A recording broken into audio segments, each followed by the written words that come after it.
Greetings, Marsh here, and welcome to episode 73 of my modded Factorio playthrough. In this episode, we're going to build some more SR latches and do some final factory fixes before we start building all of these ore washing machines. Enjoy!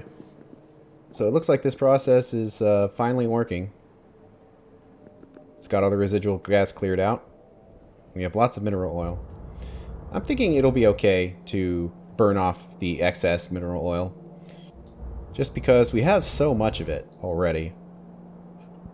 20k barrels, and it's actually not that valuable of a resource anymore because we can make it infinitely just by farming it. So if we actually run out, it's easy enough to create more. Or, I mean, when this runs out, we'll have a huge stockpile, so it'll actually be a long time before mineral oil becomes a problem. So I'm fine to simplify the network here a bit and just dump any excess. And mineral oil is removed with a flare stack.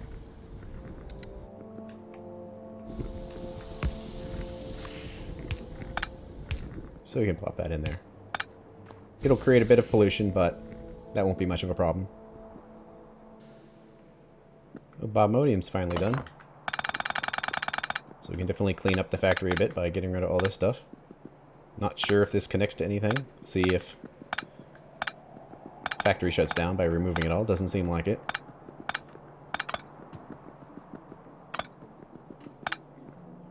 Well, if that's the case, then we don't really need this warehouse here anymore. So let's change the logic of this,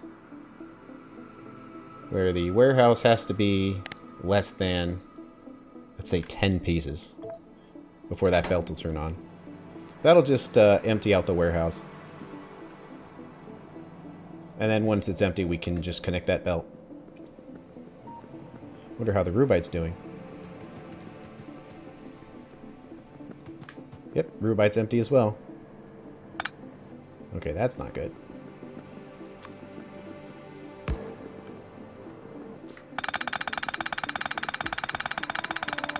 We might eventually need these mines.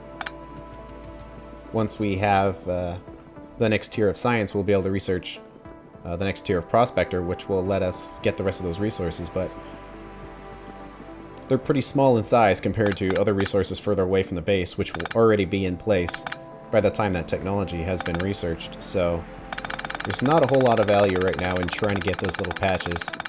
So I think I'd rather just clean up the base a bit rather than leave all these empty belts in place that aren't really doing anything anymore. Besides, we're just about to build a new ore setup that's going to need tons of belts. Okay. So this storehouse isn't necessary at all either. So let's set this to the same setting. It empties until it gets to 10, and then it will turn on. That will allow us to easily replace it once it gets empty. Looks like Sephirite is still running a little slow. That's mainly due to the miners just being mined out, that the only ones that are left are primarily the infinite ore ones. It's not that we don't have regular ore, it's just the infinite ore miners. When they hit a patch of infinite ore, we'll stop mining, even if they have regular ore still available.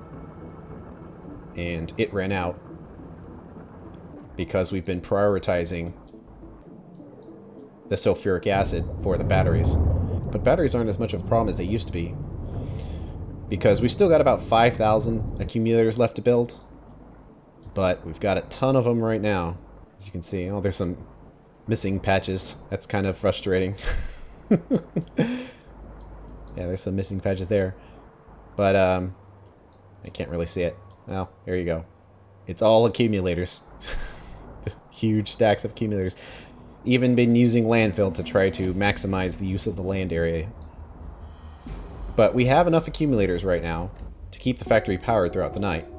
And the reason why that accumulator charge is full and not partial in between is because of all the byproducts we're burning. So we're going to need to fix that. But for now, we can try to prioritize the sulfuric acid consumption towards the miners rather than the batteries. So let's see how that got prioritized.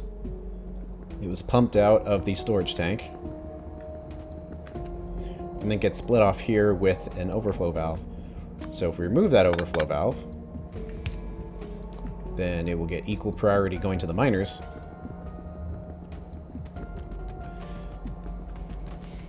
But if we follow it over here,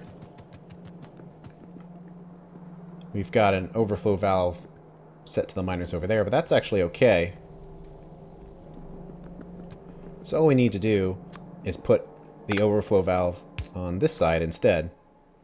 So now the priority has been inverted away from the batteries to the miners.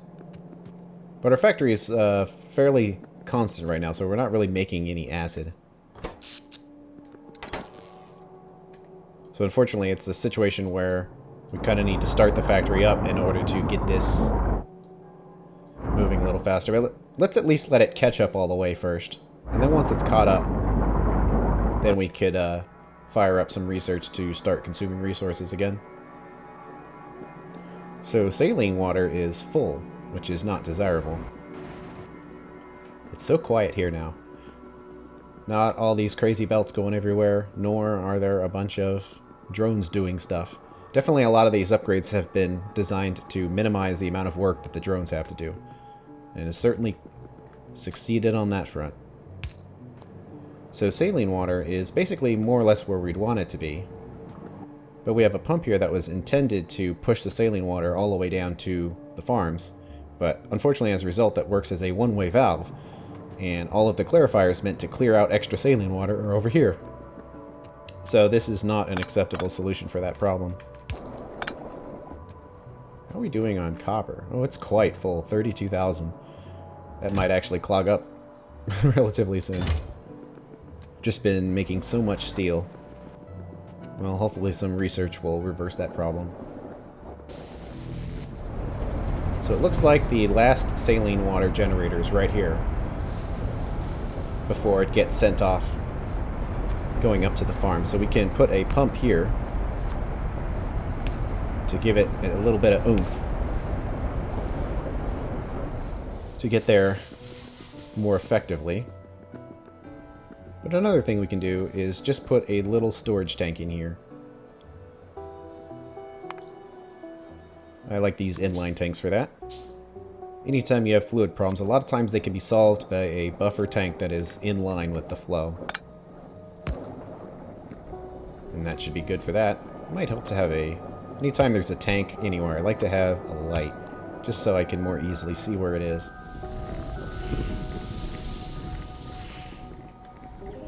So another problem our factory has is that this power production tab here is not very useful because it's showing the power generation of all connected steam engines. Now, of course, they're keeping the factory completely charged, even though it's night and we have accumulators because we have so many byproducts. But like with having the solar panels always connected and the regular steam engines always connected, it kind of makes unreliable data, or it's difficult to use, because this makes it look like our factory has 238 megawatts of power production, but it really doesn't. It only has that much if we have a lot of byproducts, which isn't always going to be the case. So we need to create more latches and connect those to all of the byproduct power burners to try to get some more reliable data. And luckily we already have a copy of something right here. So we can just kind of grab that, take out the accumulator because we won't be needing it. And it needs to be in line with the power coming from all of our solid fuel burners. You can see they are not connected in the middle through power. So this is the only method to which they connect to the network.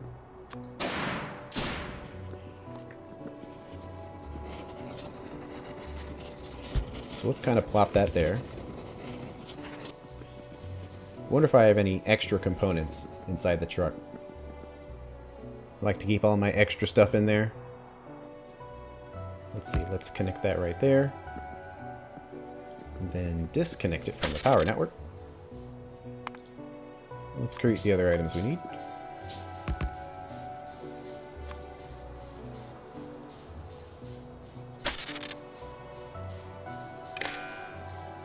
There we go. Now the logic we're going to use for this is just going to be a buffer chest. So let's create a strongbox. Put that right there. And loaders going in and out. So what we're going to do is look at the box itself to determine if the power network should be connected or not. So the green light decider is the one that determines when does it turn on. And let's say, since we're not doing accumulator charge, we're just doing those fuel blocks. So let's say the fuel blocks are more than, let's say if it's got a stack, it turns on. And then it turns off when it's got nothing.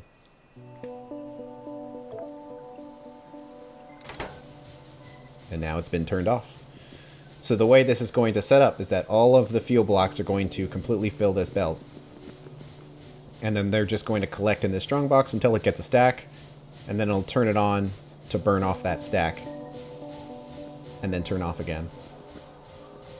Now these are always going to run a little bit, just like these are running, because they're powering their lights, and their offshore pumps as well. But mainly it's the lights that are draining a little power. But the important thing is you click on the main network, and now the power production tab isn't quite so crazy. It's actually showing that we're generating the power we need, not more. And we still have some steam engines on the network, which means our work is not yet complete in this aspect.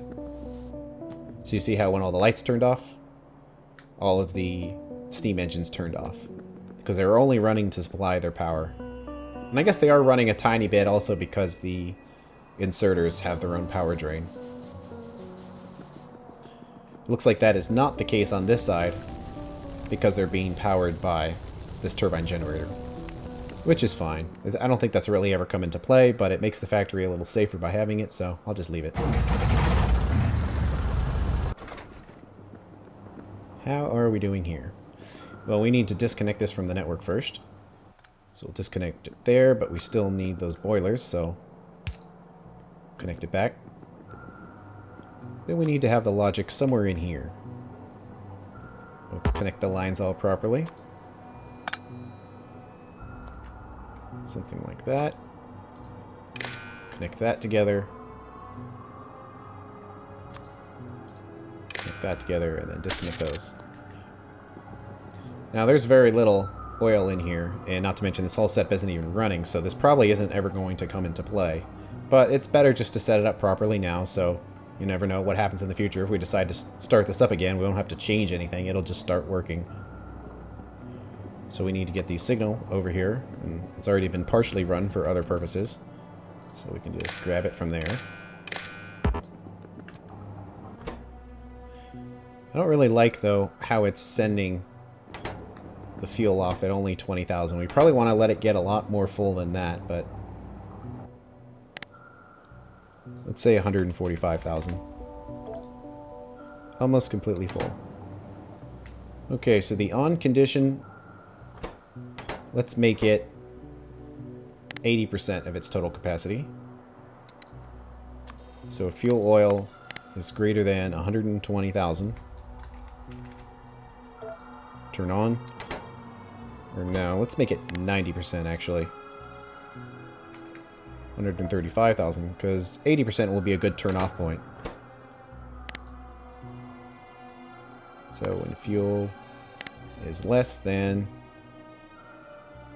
120,000. So it'll cycle between 80 and 90%. So that's less than 120, and that's more than 135. And it's been set up properly because this is disconnected. Probably don't need that light there just to get rid of flashing. We also have this set up. Logically, I want all this to work properly. Probably won't matter, but hey, it might someday. Which means we need to have this connected just right. So that needs to be always connected to power.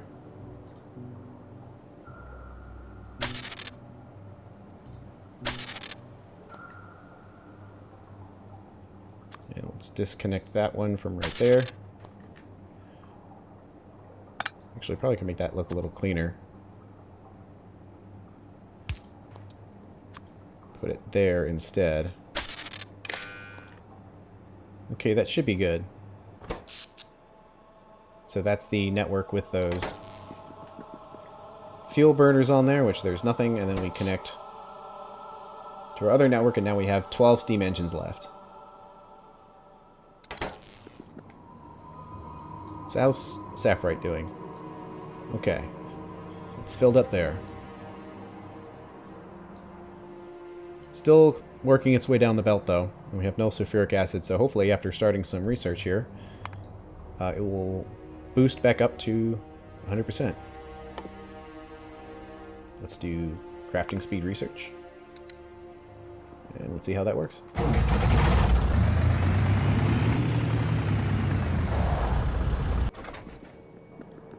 Last thing are these hydrogen burners. Get this wired up correctly. Connect it there. And then disconnect it there.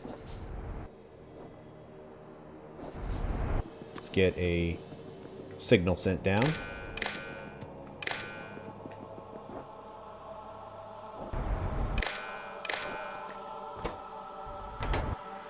So now with this tank, we want it to stay relatively empty as opposed to relatively full. So we want it to fire up at 20%. So we want this to fire up when hydrogen is greater than 5,000, which is 20%. And then turn off when hydrogen is less than 2,500, which is 10%. We want this to be less than 2,500. There we go. And last thing is we have this other logic with this pump here that is no longer required. So we can just let that fill up. And yeah, these are going to run for a little bit as everything fills up, but that is fine. Ah, one more line that's connected. Didn't notice. Right there. Actually, we can just disconnect it. There we go. Well, it used up all the hydrogen, but it'll build up in a bit. So now no pesky byproduct burners are on the list. Just the power production. So when the factory is operating normally, it's just the accumulators. They're the only thing that has power. And it's going to keep the power between minimum and maximum, whatever we have it set at. And so something turned on for a second. Or no, it didn't. That's the leftovers of the graph there. It's saying that the way it works is when byproducts are getting burned, it'll turn on for a second and then turn off and turn on and turn off. It won't completely take over the accumulator's power generation. The only time that'll happen is if the solar panels or the regular fuel turbines turn on to make up for a low accumulator charge. And I think that's basically everything. Those are all the little fixes the factory needed. And it did take quite a while to get all this farming set up, but I think it was worth it because if we would have just ignored that and went about our day, the factory would have just been deteriorating while we were over there building the ore washing setup. So unfortunately, whenever you're building anything in the factory, you always need to worry about your factory's immediate needs right now. Don't think, oh, it'll be better in a little bit when I've got this thing set up, because 20 hours later, it might not be set up yet and your factory's just falling apart. So now that that's set up, the factory should be pretty automated. We shouldn't really need to pay much attention to it. And, you know, hopefully, thumbs up that it will be fine when we're not paying attention to it. Let's see. All right, so sulfuric acid is making it down here. And some of these are turning on. We still don't have quite enough, but at least we are mining some of it now, and it is catching up, which is good. So we have more sulfuric acid than we need right now to keep up with mining. So we have a lot of the stuff that we needed in here, but now we need to fill up the rest of it. For now, let's just throw things we don't need in here. worry about sorting it out later. It can be hard to kind of remember all the things that we built to go in here. I have these set to 50, but actually setting it to a stack size of 10 would probably work better. Oh well, so we kind of built way too many of some of these things. Oh, this is easy enough to fix.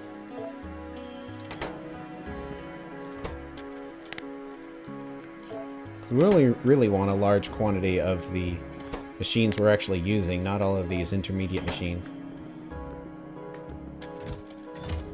So we had a whole bunch of ore crushers. I'll just limit this to a stack of 5. Actually, a stack of 1 ought to be fine. So ore crushers go in.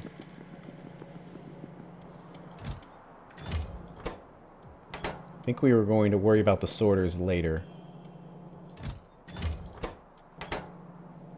And let's worry about the powderizers later as well. So let's grab the hydro plants. And a whole bunch of flotation cells.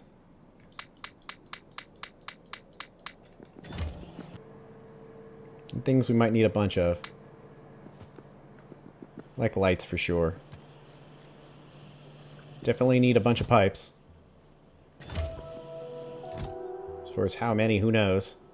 I'll just grab as many as I can hold there. Grab all of those as well, why not? And the things we needed a whole bunch of. Well, anything we've got a whole bunch of in here. That is a lot of undergrounds.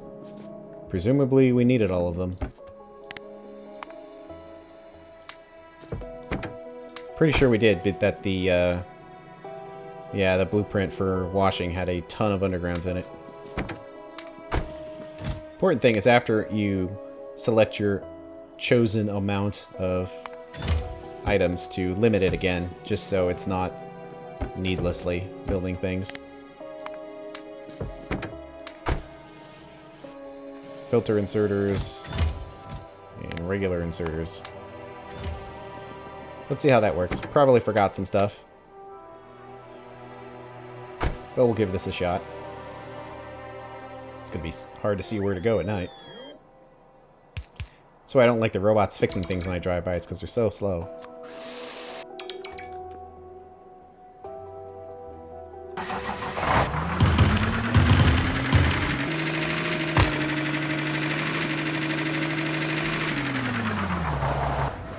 And it doesn't have that high a health considering how easily it can destroy things.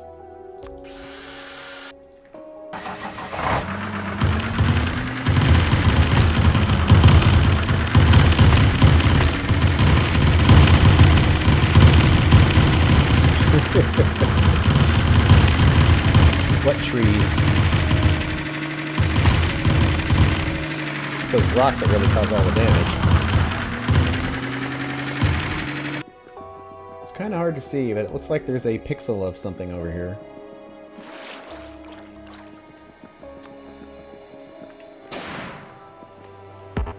Tree. Don't want to run that over on accident. So we're probably pretty close to where we want to build the stuff. There's really no other good spot considering its size. This is just the biggest, most open, most far away point that we have walled off. So should we build up or down? I was originally kind of had it in my head to build down just because, I don't know, it makes more sense that way to me. But on the other hand, it'd probably make more sense to go up because we know, based on this pattern, we know where the top of it's going to be because that's where the crushers are going to be. But the bottom of it potentially could keep expanding downwards as more processes are added. Let's see, so what is that? A crotinium patch. We have another one right there. 950,000. We got 2 patches. That one's much larger but smaller. Okay, so we have other crotinium sources, so I'm okay with covering this one for now. So let's grab some belts out of here. Just going to use this as a marker for where the edges should be. I'd rather not cover up this coal mine if we can avoid it. It's much larger than this other mine, and it might make sense to keep it. So we really don't want to extend any farther than here, but in reality we probably want to have some amount of space. Just for like trains and whatever to go by. So actually let's put a line right here. And let's say that is the far edge of where building can occur. So let's walk all the way down here. Let's put another line of belts just as a reminder. Since we're building from the bottom up, we probably actually should start with the train station. Of course, I didn't pick up any train station items, so I have to walk all the way back to the base here. I didn't want to drive. I want to hit a bunch of trees again. However, we can actually improve these train stations a little bit.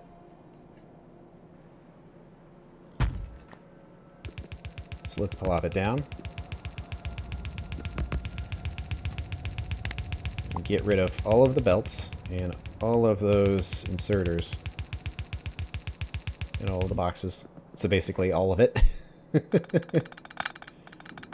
The reason being is I noticed, oh man, we need to move some radars up there so we can see the whole train station. But I noticed when the train stations were running, we didn't really need all of these inserters because just a couple of inserters was plenty fast. And actually, since we have the larger warehouse options, you know, silos, warehouses, through either Angels or AI Industries, why not just use those? It would solve a lot of the belt problems if we had a single larger chest like a warehouse here to unload the trains from, rather than having all these little boxes which can load and unload at different rates, which can cause some problems at high throughput.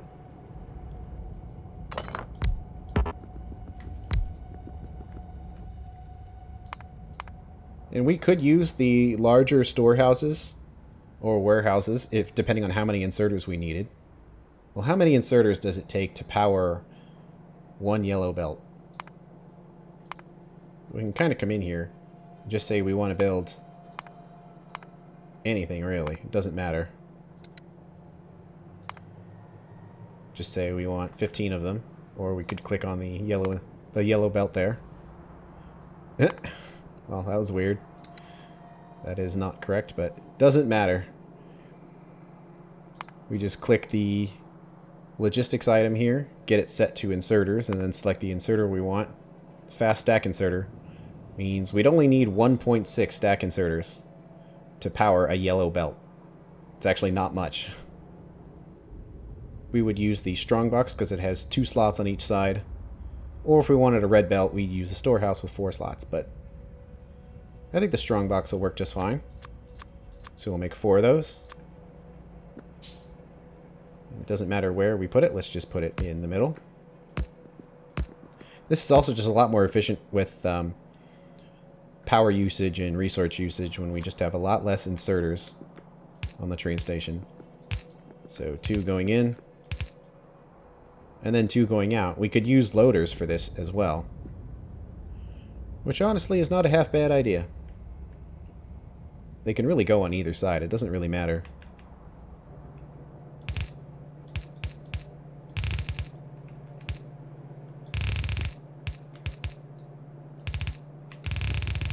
But something like that. Or if we really wanted to combine them, they could all be combined into one belt like that if that was the desired output of the train. It would be something like that. You know, it's not really necessary, but it just seems like a much cleaner solution than this as far as resources, appearance, and other stuff like that. So we'll go in here, make a new blueprint with the same name. And seems good. And let's turn this into the loading variety just by moving everything around. It's less important when loading that you can just use inserters to load directly from a belt or from chest, but since we've already got all this other stuff here, why not just continue to reuse it? Something like that. And then it could be modified if the loading or unloading needs to happen on this side, or it needs to face the other direction instead of towards where the train is. That can all be adjusted after the fact. So there's the loading blueprint.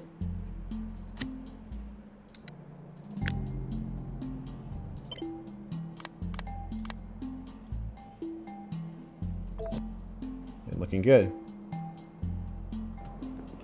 Okay, and the long walk back. At least it's daytime now. You can see exactly where I drove the truck. Right through all of there. And just stopped it in a bunch of trees. Like through all those rocks and just stopped in the trees. And that's the end of this episode. On the next one, we're going to place down all of the ore washing and crushing blueprints that we created. Thanks for watching. I'll see you later.